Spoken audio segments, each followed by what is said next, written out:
ng Anak at ng Espiritu Santo. Amen.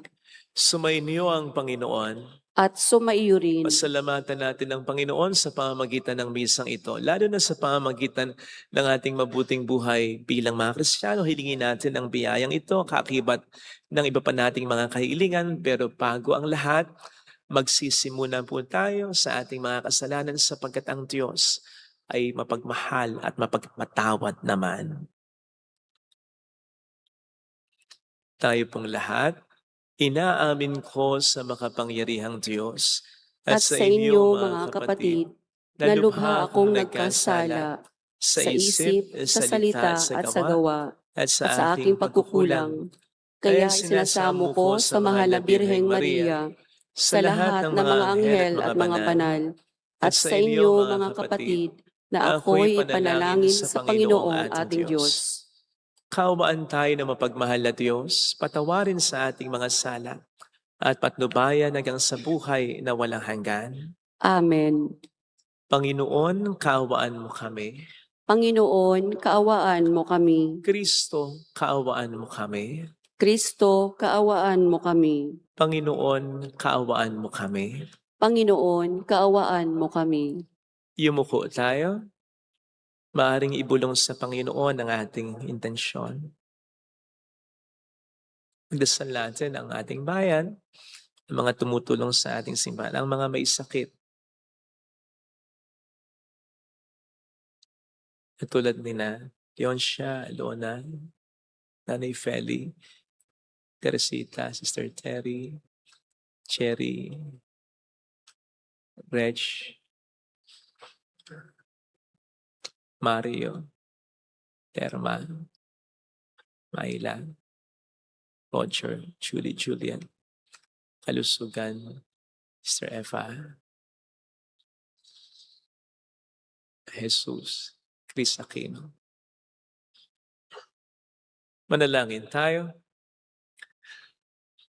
Ama naming makapangyarihan, itaguyod mo ang aming ginagampanan alinsunod sa iyong kalooban upang sa ngalan ng anak mong mahal kami maging marapat magkaroon ng karagdagan sa aming paggawa ng mga kabutihan sa pamamagitan ni Jesucristo. Kasama ang Espiritu Santo magpasa walang hanggan. Amen.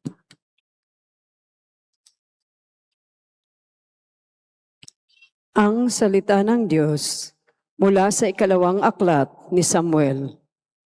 Matapos magsalita si Nathan kay David, pumasok sa tulda ang hari. Umupo at nanalangin. Sinabi niya, "Sino ako, Panginoon? At ano ang aking sambahayan upang ipagmamalasakit ng ganito? Maaaring maliit na bagay lamang ito sa inyong paningin.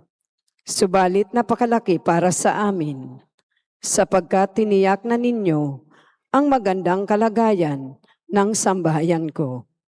Sa hinaharap, Panginoon, itinatag ninyo ang bansang Israel upang maging inyong mapagkailanman at kayo'y namay maging Diyos nila. Ngayon, gawin ninyo ang inyong pangako sa inyong alipin at sa kanyang sambahayan. Magiging bantog kayo sa lahat ng bansa at sasabihin nila, ang Panginoon ang makapangyarihan ay Diyos ng Israel. Sa gayon, magiging matatag sa harapan ninyo ang tahanan ni David na inyong lingkod. Panginoon, makapangyarihang Diyos ng Israel, nagkaroon ako ng lakas ng loob na dumalangin ng ganito, pagkat kayo na rin ang nagsabi sa inyong lingkod na paghaharian mo sa Israel ang aking angkan. Panginoon aming Diyos, kayo'y tapat na tumutupad sa mga pangako ninyo sa akin. Ngayon, pagpalain ninyo ang tahanan ng inyong lingkod upang ito'y magpatuloy. Panginoon, aming Diyos, ikaw rin ang nangako nito, kaya manatili nawa sa akin ang angkan ang inyong pagpapala. Ang salita ng Diyos. Salamat sa Diyos. Trono ni David ay laan sa manunubos ng tanan. Trono ni David ay laan sa manunubos ng tanan. Huwag kalilimutan gunitain poon ang lingkod mong David. Huwag mong lilimutin ang kanyang ginawang pagpapakasakit. Alalahanin mo ang kanyang pangakong ginawa sa iyo. O dakilang Diyos ng bansang Israel, wikay niya'y ganito. Trono ni David ay laan sa manunubos ng tanan. Di ako uuwi, nananato ako, na hindi ihimlay, hanggat ang puon ay wala pang lugar na matitirahan, isang templong laan sa Diyos ni Jacob na makapangyarihan. Trono ni David ay laan sa manunubos ng tanan. Ang iyong pangako sa lingkod mong David, huwag mong babawiin. Ganito ang inyong pangakong habilin. Isa sa anak mo ay gagawing hari upang mamahala matapos ikay pumanaw sa lupa. Trono ni David ay laan sa manunubos ng tanan. Kung maging tapat ang mga anak mo sa bigay kong tipan at sa mga utos ko ay igagalang, ang mga anak mo'y pawang maghaharing walang katapusan. Trono ni David ay laan sa manunubos ng tanan. Pinili ng puon na maging tahanan ang lungsod Nosyon. Ito ang wika niya. Doon ako'y titira panghabang panahon. Ang paghahari ko'y magmumula roon. Trono ni David ay laan sa manunubos ng tanan.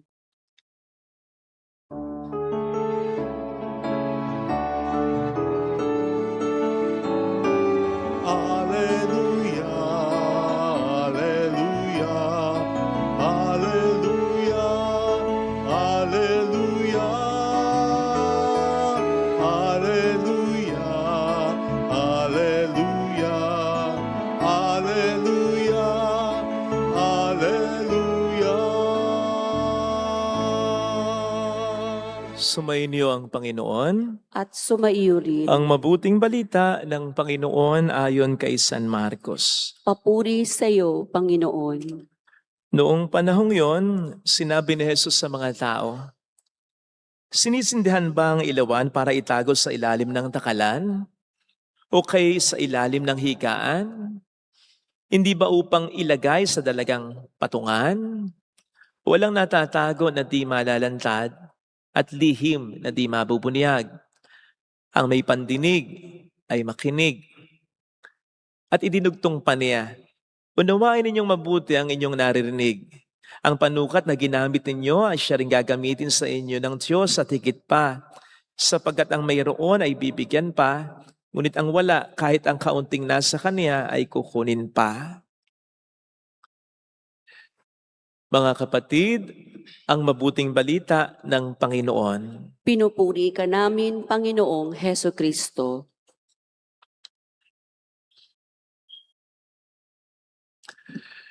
Welcome sa Our Lady of Lasalle at Quasay Parish, kung saan ayos lang pong umiyak, sasamahan tayo ng mahal na ina sa pag-iyak at sa pagdarasal upang maging maayos ang lahat.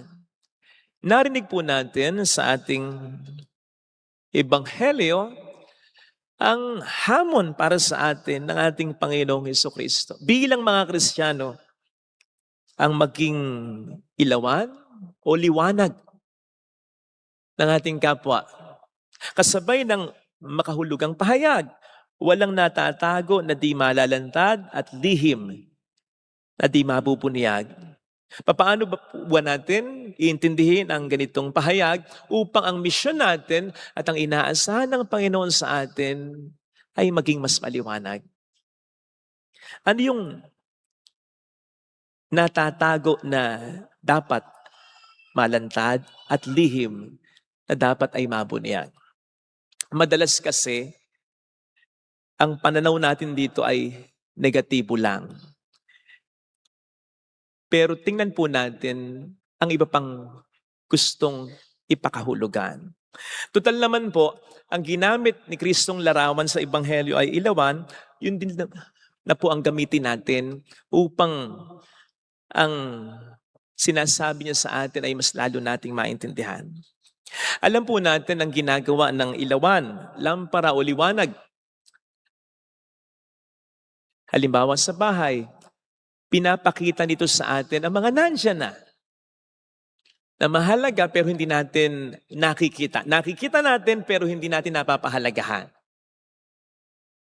Nakikita natin pero hindi natin ganong napapansin na may gamit ka na pala sa sala, sa kwarto, sa kusina, sa dining area. Ganyan din. Kung minsan ang kaso ng presensya ng mga taong sa atin ay mahalaga, nandiyan eh. Pero hindi natin napapansin, hindi natin napapahalagahan. Ganon din dapat ang maging role at mission natin bilang mga Kristiyano. Ang ipakita, ipapansin natin sa kapwa natin ang richness, ang beauty ng pananampalataya natin. Ang mga mahalagang bagay na meron tayo. Unang-una, tayo iniligtas ng ating Panginoong Jesucristo. Sa kasalanan, sa kamatayan, kaya't ang pwedeng maging epekto rin ito sa atin ay yung pagiging hopeful sa kabila ng mga problemang pinagdaraanan in as much as lahat ay napagtagumpayan ni Kristo para sa atin. Ano ang ikatatakot natin? Nandiyan din ang katotohanan na sakop ng grasya ng Diyos sa pamamagitan ng kanyang mga sakramento, ang buhay ng tao mula pa nang ipanganak tayo hanggang sa mamatay tayo. Araw-araw pwede nating tanggapin ang ating Panginoong Jesucristo. Pag nagkasala tayo, nakapanguhumpisal tayo. At marami pang iba na nandiyan na. Hindi lang natin talaga napapansin at napapahalagahan. Palagay ko, ang isa sa misyon natin bilang mga Kristiyano ay ang liwanagan ng isa't isa. Una, dapat tayo ang maliwanagan ng mga bagay na napakahalaga pero hindi natin pinapansin o binibigyan ng halaga. Nakatutuwa po na dito po sa atin, regular nang maraming nangungumpisal. Araw-araw na ito halos na hindi umaabot yung iba. Sana bumabalik na lang po kayo kinabukasan. At yan ay dahil sa inspirasyon ng Diyos, sa pamamagitan na rin ng mga ibang taong nagsuggest, nagbigay po tayo ng oras sa pagpapakumpisal bago at matapos ang misa tuwing weekdays kasama na ang Saturdays. Nakatutuwa rin na kahit weekday masses, ang dami na rin nagsisimba. Kung titingin po kayo sa paligid po ninyo, marami po yan kung ikukumpara sa ibang simbahan.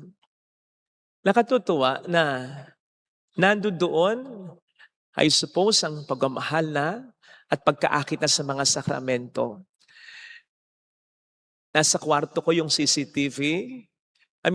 Yung control or yung monitor ng lahat ng mga CCTV. Nakatutuwa na bibihira akong sumablay na titingin ako sa simbahan at wala akong taong makikita. Gayon din sa Adoration Chapel. So salamat sa Diyos.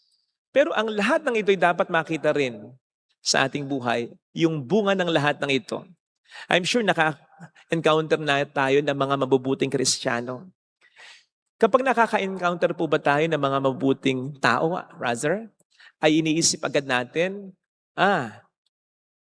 Kristiyano yan. Kasi dapat ganun ang maging epekto natin sa mga taong nakakasalamuhan natin. Yung isipin nila na kaya tayo tapat, kaya tayo matulungin, kaya ka matyaga, kaya ka matibay sa pananampalataya mo, ano man ang maging problema mo, ay dahil Kristiyano yan.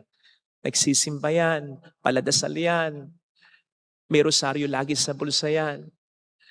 Sapagkat yun naman din ang sinabi ng ating Panginoon bilang mission natin sa Matthew 5:16, let your light shine before men so that they may see your good works and that they may glorify your Father in heaven.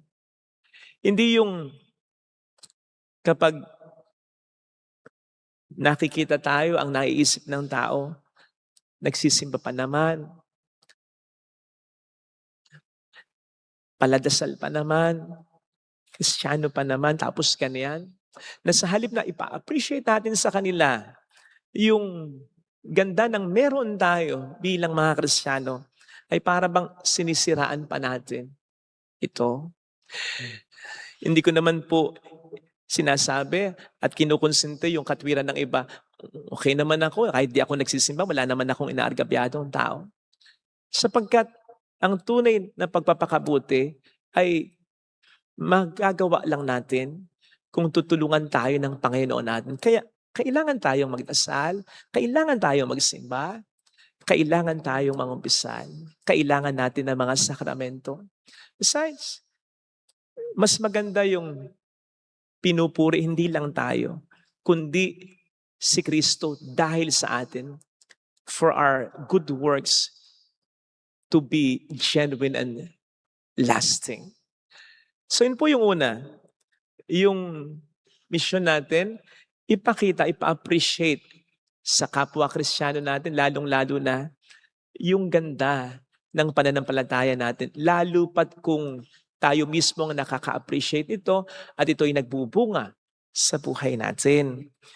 Sapagkat doon lamang tayo talaga makakainggan ng iba upang gawin din, ma-experience din ang ginagawa at na-experience natin kapag tayo ay dumudulog sa Panginoon. Ikalawa, ang isa sa mga functions ng liwanag kapag nililiwanagan ng bahay ay na-expose.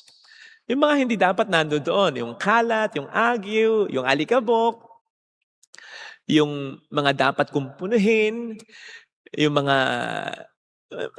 hindi dahil naghahanap ka ng mali sa bahay kapag may liwanag ka. It's just that, naturally, kapag maliwanag yung bahay, mapapansin mo yung mga hindi ka aya-aya.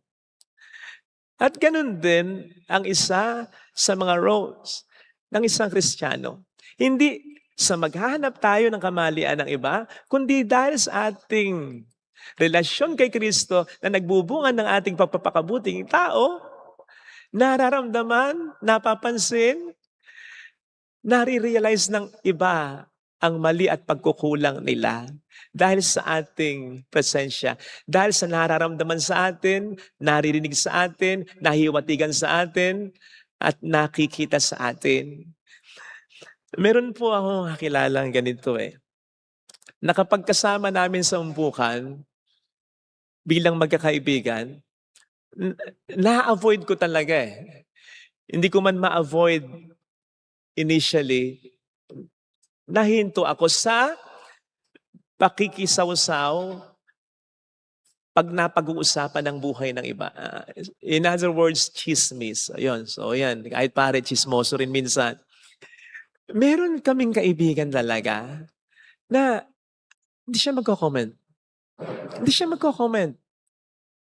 Pero hindi ibig sabihin nagiging self-righteous siya, hindi nagmamalinis, kasi ganun talaga siya Hindi siya magkokomento ng kahit ano tungkol sa ibang tao, lalo pat hindi niya alam yung istorya. Minsan nga kahit alam na niya yung istorya, tahimik lang siya. Tahimik lang siya. Ang dating sa akin, ako personally nare-realize ko talaga, mali nga pala. Mali nga pala ginagawa namin dito. Mali. Again, hindi ako nainis sa kanya. Kundi, thankful pa nga ako na nare-remind niya ako, oo nga, mali nga. Kasi hindi naman siya nagmamalinis. Ganun talaga siya.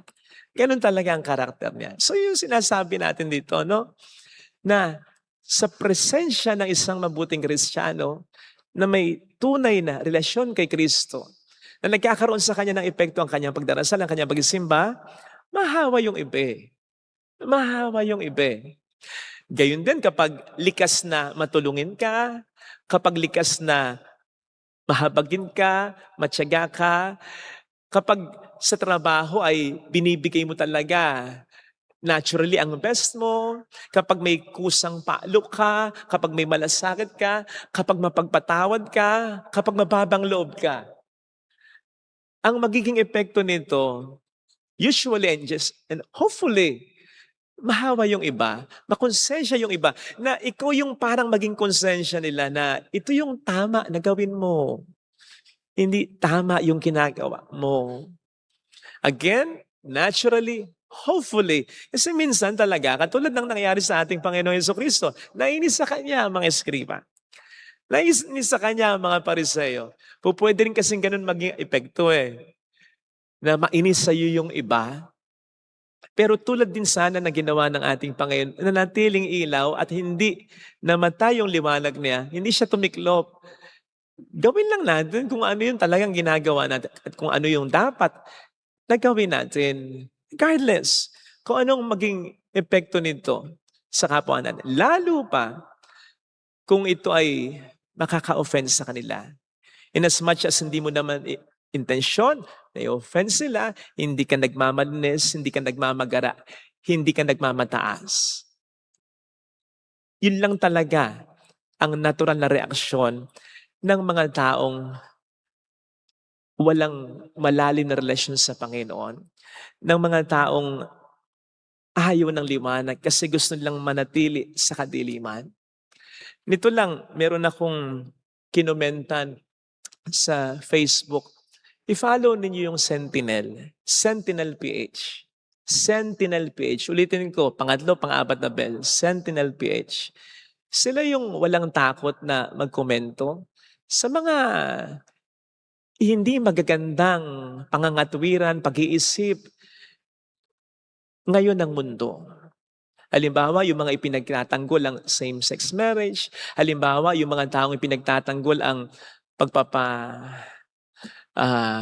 transplant. Halimbawa, yung mga taong pinagtatanggol ang diborsyo. Sila talaga yung nagsasalita. At sa pananalita nila, makita mo, walang personalan Hindi nagmumura, hindi nanlalait.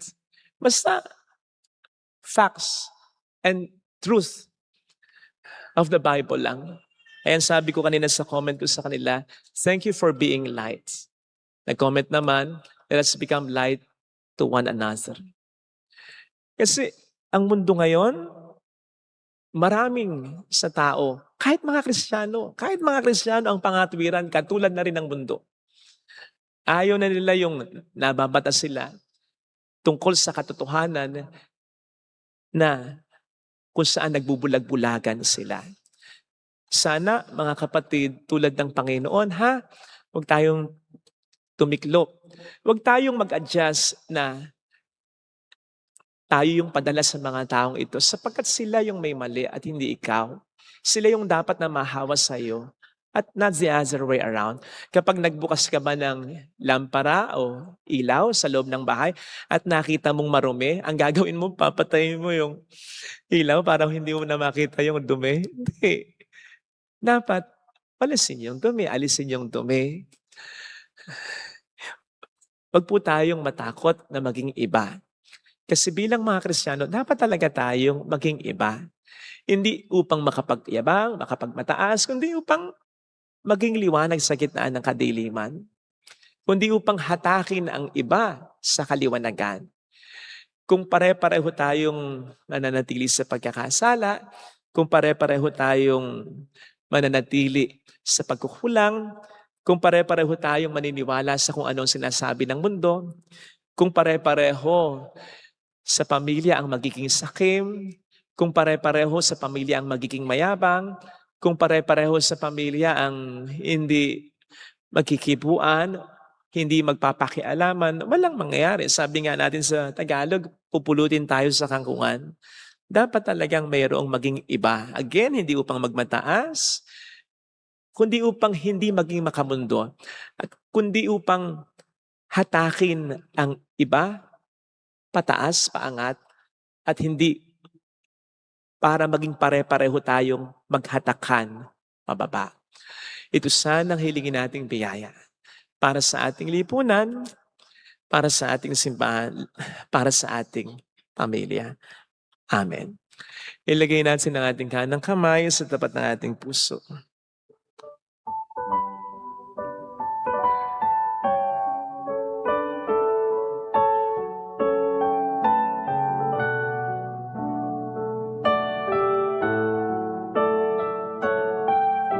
Awitin natin. Alam kong may magagawa ang Diyos. Ang kapwa ko, lalong-lalo na ng mga tao sa buhay ko, ng pamilya ko. Huwag nawa akong gumaya sa katwiran ng mundo na Basta't walang tinatapakan, ayos lang kahit ano. Basta kung saan ka masaya. Huwag mo silang pakialaman dahil may buhay sariling. Sana pagdating sa katotohanan, pagdating sa kung ano ang mabuti, pagdating sa kung ano ang tama, manindigan ako sa buhay ko at para sa pamilya ko. Hindi upang magmataas, hindi upang magmayabang, kundi upang huwag kaming magkapare-parehong magkahatakan sa hindi tama o sa kamalian. Hallelujah! Tulungan mo rin akong makapagbigay ng pag-asa sa iba. Hallelujah! Tulungan mo rin akong makapagbigay ng tamang direksyon sa buhay na siya ay muling mabalik sa atin. Hindi niya tayo iiwan. Hindi niya tayo pababayaan. Hallelujah! Purihin ang Diyos. Hallelujah! Sa takdang panahon, babalik ang Panginoon upang tayo ay tapat siya sa kanyang mga pangako sa atin. Sabihin mo sa sarili mo, mayroong magandang mangyayari sa iyo. Higit pa sa inaasahan mo sapagkat mahal ka ng Diyos, pakatandaan. Kung lalapit ka kay Jesus, maaaring matagal, maaaring maging mahirap, pero magiging maayos pa rin ang lahat. Hindi porke gusto ng nakararami, yun na ang tama. Let us please God and not man. Sundin natin ang Diyos at hindi ang tao kung lalapit kay Jesus.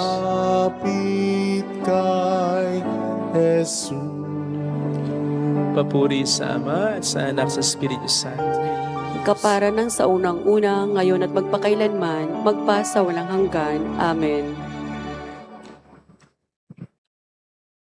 Pag-aalay.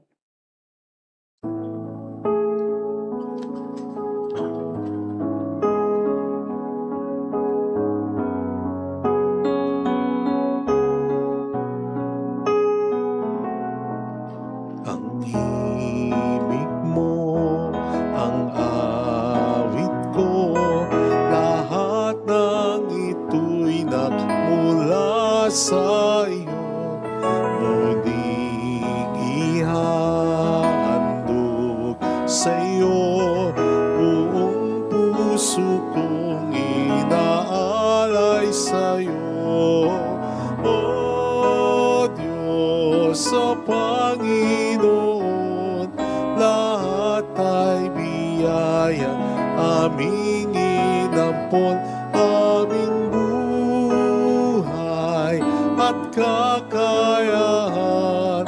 Ito'y para lamang sa iyong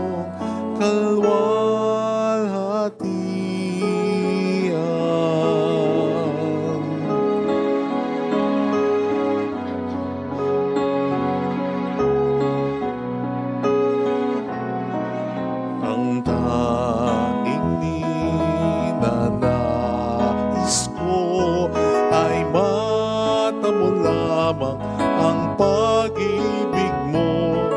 Lahat ay iwanan ko, wala nang kailangan, sapat na ito.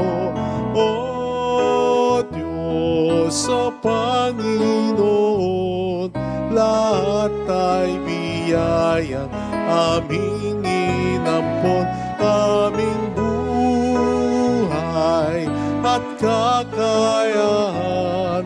Ito'y para lamang sa iyong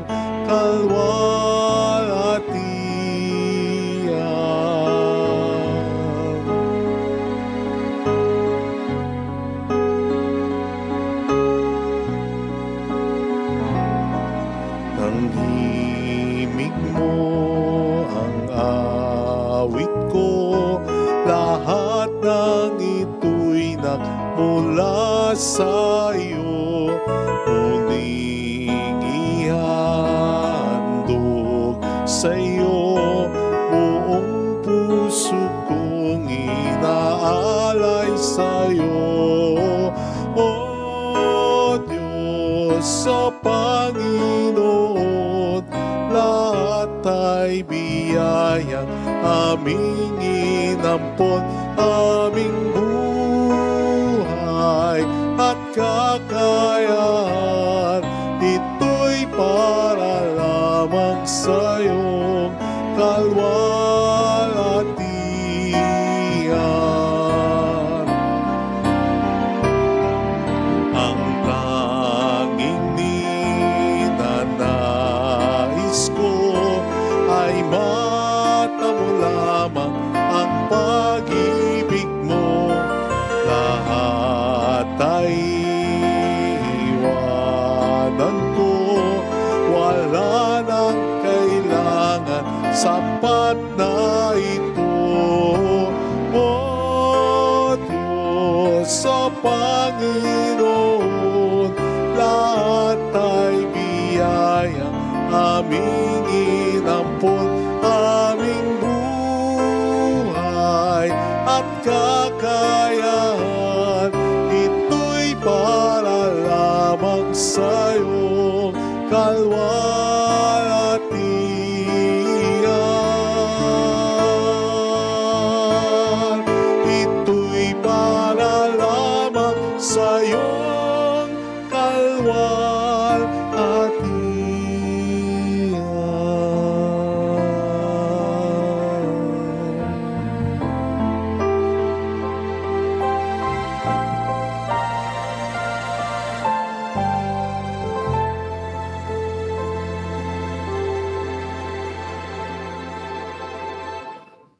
Manalangin tayo, pang ating handog ay maging kalugod-lugod sa Diyos Amang makapangyarihan.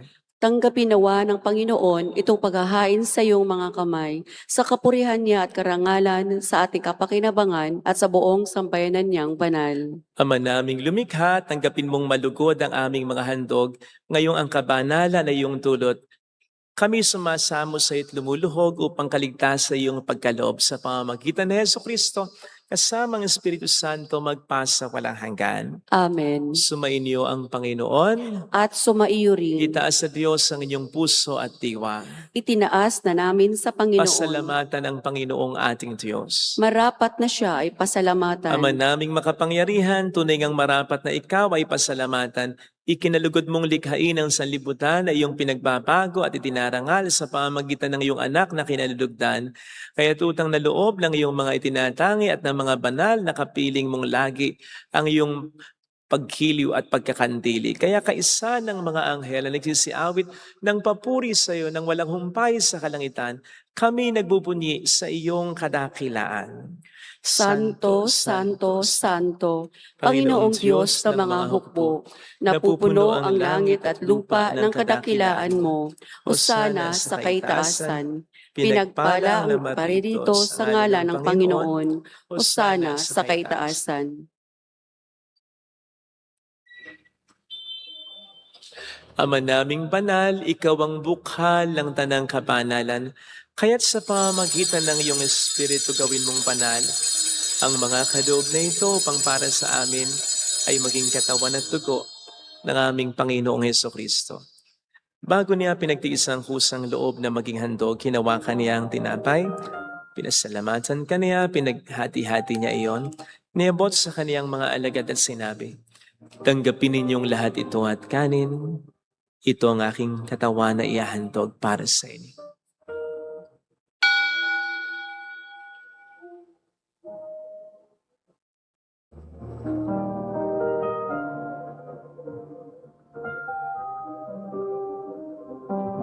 Gayun din naman nang matapos ang hapunan, hinawakan niya ang kalis, muli kaniyang pinasalamatan. Iniabot niya ang kalis sa kaniyang mga alagad at sinabi, "Tanggapin ninyong lahat ito at inumin.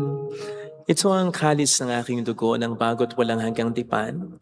Ang aking dugo na ibubuhos para sa inyo at para sa lahat. Sa ikapagpatawad ng mga kasalanan, gawin niyo ito sa pag-alala sa akin."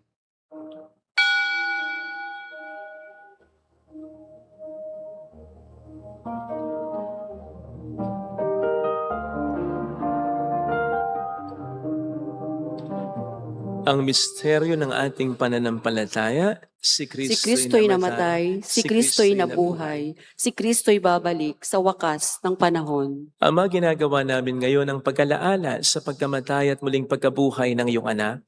Kaya inialay namin sa iyong tinapay ng buhay at ang kalis ng kaligtasan. Kami nagpapasalamat dahil kami iyong minarapat na tumayo sa harap mo para maglingkod sa iyo. Sinasamo namin kami na magsasalo sa katawan at dugo ni Kristo ay mabuklod sa pagkakaisa sa pamamagitan ng Espiritu Santo. Ama, lingapin mo ang iyong simbahang laganap sa buong daigdig. Puspusin mo kami sa pag-ibig. Kaisa ni Leon na aming Papa, ni Dennis na aming Obispo, at ng Tanang Kaparian. Alalahanin mo ang mga kapatid naming nahimlay ng may pag-asang sila'y muling mabubuhay, lalo na po ang aming mga ipagdarasal. Saglit tayong yumuko habang pinagdarasal ang ating mga kakilalang yumao.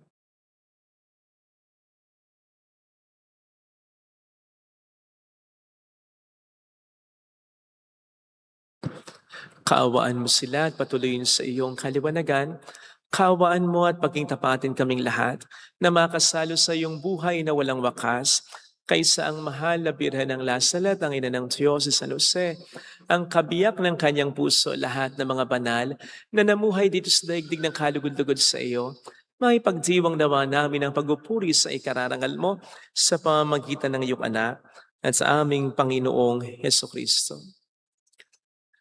Sa pamagitan ni Kristo, kasama niya at sa Kanya, ang lahat ng parangal, papuri ay sa iyo, Diyos amang makapangyarihan, kasamang Espiritu Santo, magpasawalang hanggan.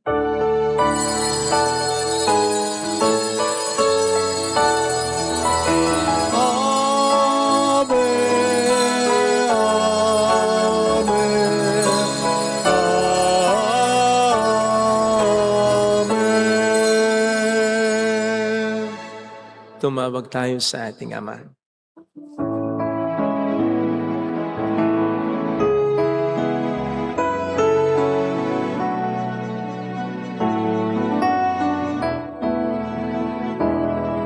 Ama namin, sumasalangit ka, sambahin ang ngalan mo, mapasa amin ang kaharian mo, sundin ang loob mo dito sa lupa para nang sa langit. Bigyan mo kami ngayon ang aming kakanin sa araw, at patawarin mo kami sa aming mga sala, para ng pagpapatawad namin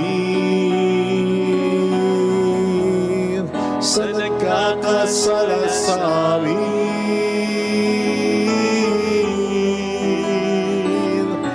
At huwag mo kami ipahintulos sa tukso, at iadya mo kami sa lahat ng masama.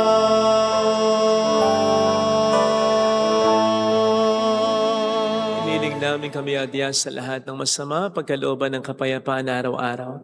Iligtas sa kasalanan, sa kapahamakan, sa mga seryosong karamdaman. Samantalang aming pinaghahandaan ang dakilang araw ng pagpapahayag ng tagapagligtas namin si Jesucristo. Sapagkat iyo ang kaharian, ang kapangyarihan at ang kapurihan, magpakailanman. Amen. Panginoong Jesucristo, sinabi po niyo noon, sinasabi niyo rin sa amin ngayon, kapayapaan ang iniiwan ko sa inyo, ang aking kapayapaan ang binibigay ko. Tunghayin mong aming pananampalataya, wag ang aming pagkakasala. Pagkalooban mo po kami ng kapayapaan at pagkakaisa ayon sa iyong kalooban. Isama ang Espiritu Santo magpasa walang hanggan. Amen. Ang kapayapaan ng Panginoon ay sumainyo nawang lahat. at sumaiyo rin. Magbigayan tayo ng kapayapaan sa isa't isa. Peace be with you. Kapayapaan po.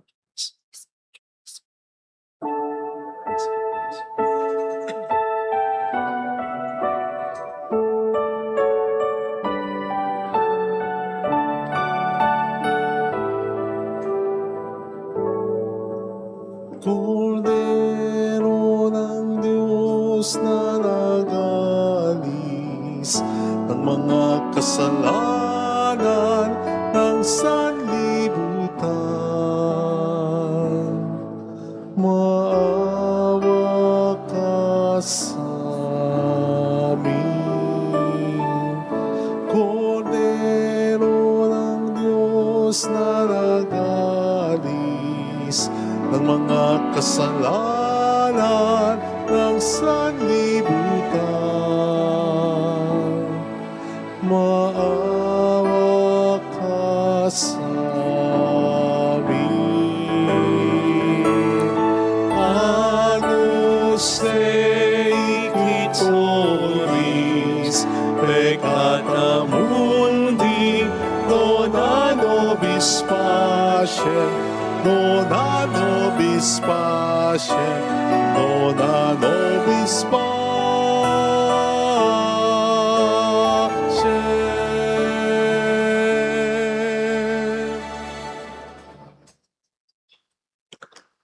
Narito sa harap natin ng Panginoon ang ating buhay at kaligtasan. Mapalad tayong inaanyayahan. Panginoon, hindi ako karapat-dapat na magpatuloy sa iyo, ngunit sa isang salita mo lamang ay gagaling na ako.